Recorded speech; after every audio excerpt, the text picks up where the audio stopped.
More and more scientists claim that we will defy death not by some miraculous substance, but by artificial intelligence and virtual reality. Although in this world we are determined to age and eventually die, soon we'll be able to leave behind this sad world and fragile body of ours and find ourselves in artificial bodies or even a perfectly built virtual reality where we could be anybody we wish. In our Rise of the Machines video, we have investigated the popular concept of the rise of the machines against their human creators. Now in this video, with another example from Westworld, we'll dive into the deepest philosophical meaning of these concepts and show the controversy of the idea of building artificial heavens for our immortality. We are curious, we're looking for the reasons, we want to find the truth, but we tend to forget that truth starts with ourselves. Look behind the mirror and find the path. It's quite evident that we'll soon be building artificial intelligence that will pass the Turing-test in great numbers and in a lot of different forms.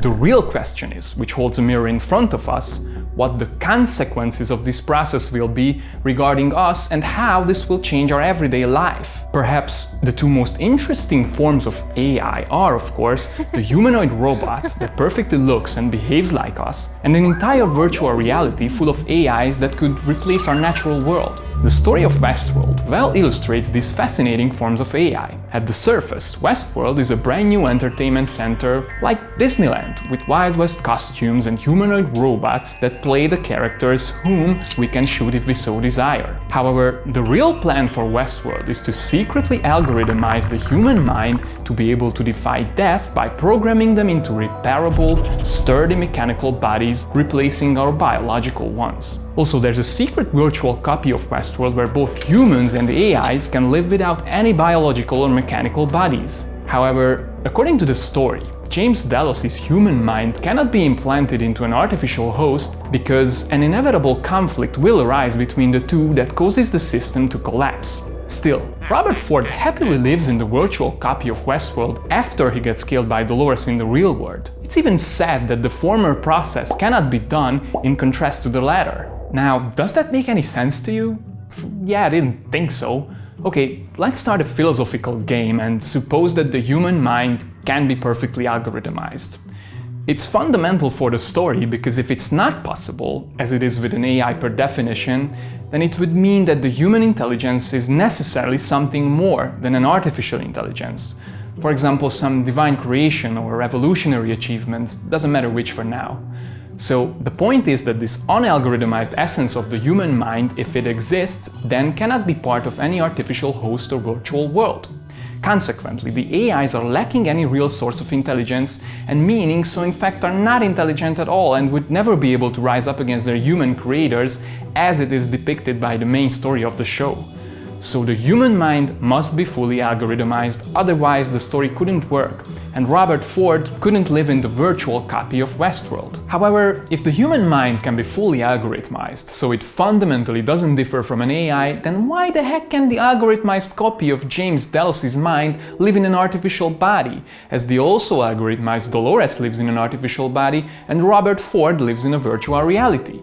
Yeah, perhaps it was a great idea artistically, but it doesn't even make sense in the series' own premises. And there will be other philosophical consequences to this scenario as well. First of all, in our everyday life, we tend to use this concept in the old, well-known dualist sense, meaning there is a body and there is a mind, which is another thing. And these two together compose a human being. However, if the human mind can be fully algorithmized, then in fact, in this well-known traditional sense, there is no mind at all. So what do we want to implant into artificial hosts or into whole virtual realities if there is no mind, only fully algorithmized brain functions? It's an old rationalist concept in modern science that the human body is just a complex machine perfectly determined by mechanical laws. It follows that its structure can be exactly described and its functioning can be fully defined by different algorithms. It's more than an algorithm because it has a material reality, but its laws and functioning can obviously be algorithmized. Matter simply has such mathematical nature that its functioning can be perfectly algorithmized. So if the same is true for the functioning of the mind, then the mind clearly clearly has the same material nature as the body. And that means there aren't any other processes resulting in a specific ghost in the machine which can somehow mystically evade to be fully algorithmized. There's only matter with basic mathematical nature, so it has a fully algorithmized body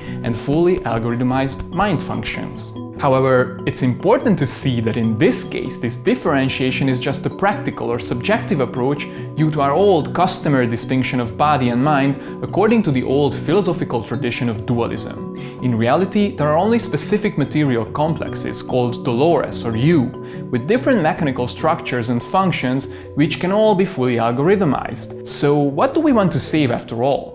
Well, the philosophical point is this. We know from experience that at some point the body will stop functioning. We fear it, so we want to defy death. We believe that there's a mind or soul which can be separated from the body and can live on. In the past, we thought it happens in the heavens, but now we're changing the story, so we believe that it can be achieved via an artificial host, or, which is even better, via a whole other world, the virtual heaven of Westworld. However, this salvation can only be true if, according to the dualist concept, there is a mind which can be separated from the body. The whole point and significance of the story is understood in this dualist philosophical framework.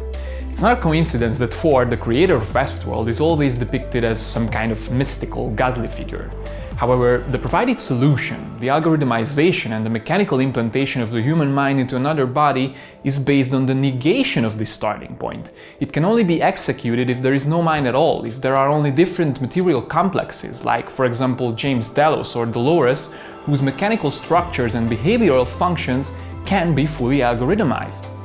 It reminds us to the famous 21 grams evidence for the reality of the human soul. Allegedly, a scientist called Duncan McDougall, using modern scientific methods, exactly measured that at the moment of death we lose 21 grams, which would be the scientifically presented evidence for the existence of our soul. It was also scientifically disputed, or we can certainly say refuted by other scientists, that he didn't apply the method properly. So the so-called evidence of the 21 grams means nothing. But as a matter of fact, neither the demonstration nor the refutations have any meaning at all. Because if, according to the traditional dualist concept, there is a soul, the whole point of its reality is that it's not material. Therefore, it has no material qualities like mass at all, so its reality neither can be demonstrated nor can be refuted by scientific methods, measuring or perhaps algorithmizing different material qualities, mechanical structures or functions. The point is that we are speaking of philosophical questions which cannot be decided by the scientific method.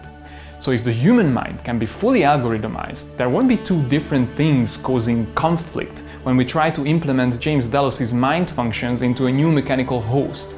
All arising problems will be practical, which in theory can easily be resolved. As a matter of fact, if the human mind can be algorithmized, then there will be no reason to think that we can make thousands or millions of perfect copies of James Delos or anybody else. Yes, millions of copies of you. Well, maybe not millions of mechanical hosts, but never mind, the real solution is to build algorithmized bodies in algorithmized virtual realities anyway. We want to defy death and save our souls, but we are not searching for heavens anymore, only virtually built, fully algorithmized realities. The soul is still a dualist concept, but now we can only imagine and use only the anti-dualist tools of modern science to save it from death. And actually, nobody cares what death really is, which we want to evade in the first place. Our conclusion is this: if we want to outlive death, then based on the old philosophical concept of dualism, we have to suppose that there's a soul or mind in the body which can be separated from it and can live without it. And why could this happen? Because it doesn't come from the body, it's not just a complex body function, but a creation of a higher intelligence. Then, and only then, can we search for solutions. However, the provided solution to fully algorithmize the mind and upload it into a mechanical host or a virtual reality is based on the total negation of this dualist starting point, because according to the ruling materialist philosophy of modern science, it presupposes that there are only different brain functions of specific material complexes. There's no ghost in the machine, there's nothing to save. Consequently, we are inconsistently jumping from one philosophy to the other. However, there's a simple, consistent solution to why we neither can outlive the death of our body, nor we are able to fully algorithmize our mind. And this solution is evolution. If there's evolution, then our mind comes from our body, evolves through a specific natural process, consequently cannot be separated from our body.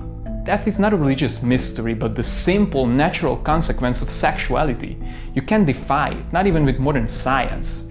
Similarly, if there's evolution, then there's something called mind, which evolves from our body both during the parallel processes of phylogeny and ontogeny, and not just different functions of the same material complexes. Our mind cannot be fully algorithmized, but not because of some divine creation, but because evolution is not informatics.